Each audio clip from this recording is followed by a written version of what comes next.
Balance sheet, नाम से पता चल रहा है कि ये जो हम लोग भी बनाने वाले हैं ये कोई अकाउंट नहीं है, डेबिट और क्रेडिट उसमें नहीं रहेगा। ये एक शीट है, ये एक स्टेटमेंट है, इसलिए इसका नाम है balance sheet, where by there will be no debits and no accounts. It's a sheet, it's not a account. What is balance sheet? To know what is balance sheet, it is very important to know why it's balance sheet. Balance sheet क्यों बनाया जाता है? Balance sheet बनाने का हमारा मकसद क्या है? देखिए, हम लोगों को पता है कि बिजनेस में 5 चीजों का हिसाब रखा जाता है, 5 आइटम्स का। एसेट्स, एक्सपेंसेस, लाइबिलिटी, कैपिटल और रेवेन्यूज का हिसाब रखा जाता है। और फाइनल अकाउंट में, जो कि बिजनेस का एक फाइनल रिपोर्ट कार्ड है, उस फाइनल अकाउंट में ये 5 का ब्यौरा दिया जाता है। पूरा 5 का आपका स्टेटस रहेगा, 5 का परफॉर्मेंस, 5 का बारे में रहता है। रेवेन्यू स्टेटमेंट में हमने ऑलरेडी एक्सपेंसेस और रेवेन्यू को डील कर लिया। क्लियर है? So out of AELCR this 2 items are taken care. ये ऑलरेडी रिकॉर्डेड हो गया ना, ये सब कहां रिकॉर्ड हुआ है? एक्सपेंसेस और रेवेन्यू को कहां पे रिकॉर्ड किया हम लोग? रेवेन्यू स्टेटमेंट में। ट्रेडिंग एंड एक्सपेंसेस 2 तरह के थे, डायरेक्ट और इनडायरेक्ट।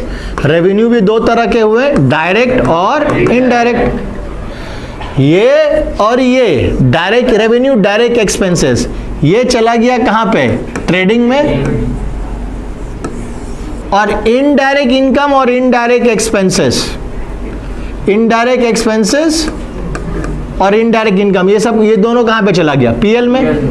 सो देयरफॉर एक्सपेंसेस और रेवेन्यू को हमने ऑलरेडी दिखा दिया, रिकॉर्ड कर लिया, उसका नेट रिजल्ट निकाल लिया। कहां पे निकाल लिया? Revenue statement, trading account and profit and loss account. ये 2 अकाउंट हम लोग देख लिए। बचा कौन? बचा LC और A, एसेट्स, लाइबिलिटी और कैपिटल। तो बैलेंस शीट में हम लोग क्या दिखाएंगे? किस चीज को रिफ्लेक्ट शो करेंगे? एसेट्स, लाइबिलिटीज, यही तो 3 बचे हुए हैं। यानी कि हम बोल सकते हैं कि बैलेंस शीट हम लोग इसलिए बना रहे हैं ताकि उसमें हम लोग बिजनेस का एसेट्स, बिजनेस के पास क्या है, बिजनेस का अपना क्या है, प्रॉपर्टी अपना, उसका संपत्ति, उसका एसेट्स क्या है, और बिजनेस को क्या कर्जा उधार चुकाना है, लाइबिलिटीज।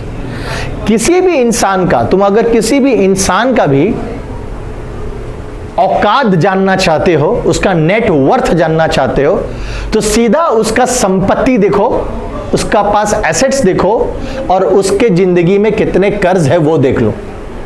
इससे आपको उसका एक नेट वर्थ पता चल जाता है। समझ में आया? Did you get it?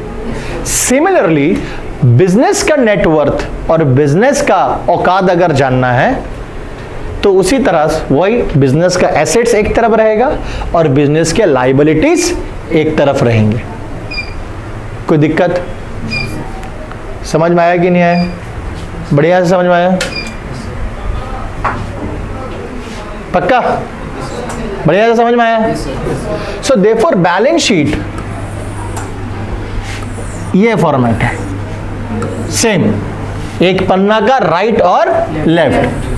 Right side में हम लोग लिखते हैं एसेट्स और लेफ्ट हैंड साइड में हम लोग दिखाते हैं लायबिलिटीज और कैपिटल। तो जितने एसेट्स है, land and building, plant and machinery, furniture, cash, stock, debtors, इसको सजाने का तरीका बताएंगे। अभी जस्ट आपको एक एग्जांपल दे रहे, जितने सारे एसेट्स है वो सारे एसेट्स का लिस्ट एक तरफ, और बिजनेस का जितना उधार है, लायबिलिटीज है, क्रेडिटर्स, बैंक लोन, ठीक है, आउटस्टैंडिंग एक्सपेंसेस अगर कुछ है, वो सारे लायबिलिटी एक तरफ। तो बिजनेस के एसेट्स, बिजनेस के लायबिलिटी। और तीसरा आइटम है कैपिटल। कैपिटल वो चीज है जो मालिक बिजनेस में अपना पर्सनल पॉकेट से, प्राइवेट पॉकेट से बिजनेस में जो पैसा, जो एसेट्स डाला है, उसे हम लोग क्या कहते हैं? कैपिटल। हिंदी में बोलते हैं तो पूंजी। कैपिटल बिजनेस का पहला लायबिलिटी होता है, इंटरनल लायबिलिटी, क्योंकि वो पैसा बिजनेस को, मालिक को क्या करना है? वापस, राइट? उसे इंटरनल लायबिलिटी। तो एसेट्स, लायबिलिटी और कैपिटल, क्लियर है?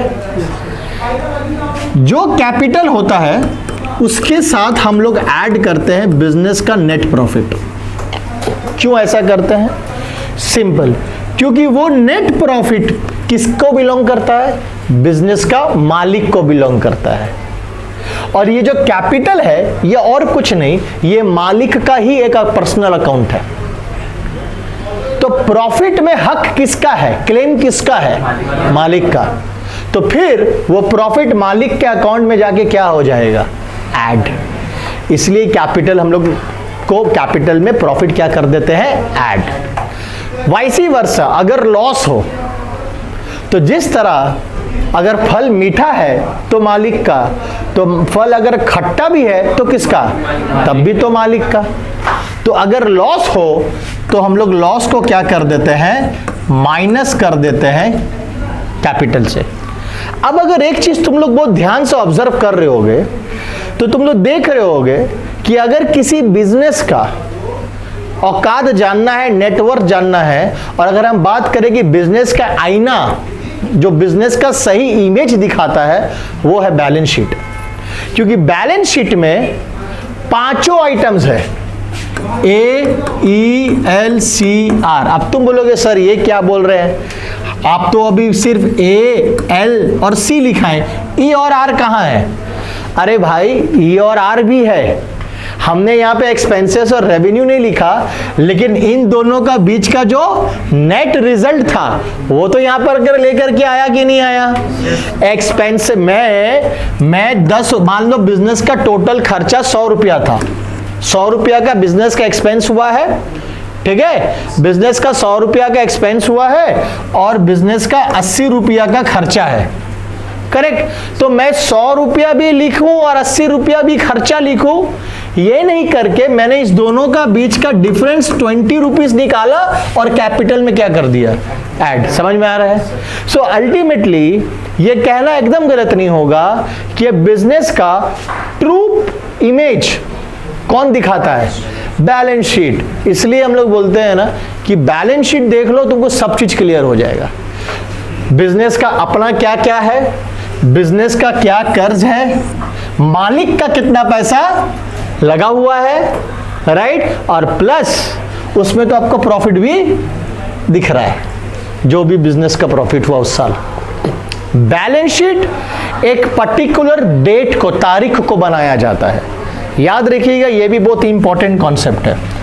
जब हम लोग बात करते हैं रेवेन्यू स्टेटमेंट का, रेवेन्यू स्टेटमेंट, प्लीज ध्यान दीजिएगा, revenue statement is always prepared for a particular period.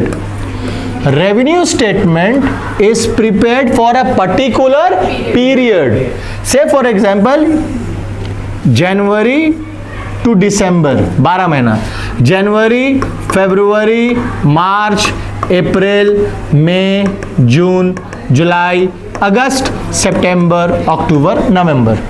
So मान लीजिए अगर आप अपना हिसाब जनवरी से दिसंबर तक का रख रहे हैं तो आपका जो रेवेन्यू स्टेटमेंट बन रहा है वो जैन से लेकर के दिसंबर तक का है। यानी कि जब आप 31 दिसंबर को पीएल अकाउंट बनाएंगे या ट्रेडिंग अकाउंट, तो वो जो आपको नेट प्रॉफिट मिलेगा वो 31 दिसंबर का नेट प्रॉफिट नहीं है, वो पूरा 1 जनवरी से 31 दिसंबर तक का नेट प्रॉफिट है।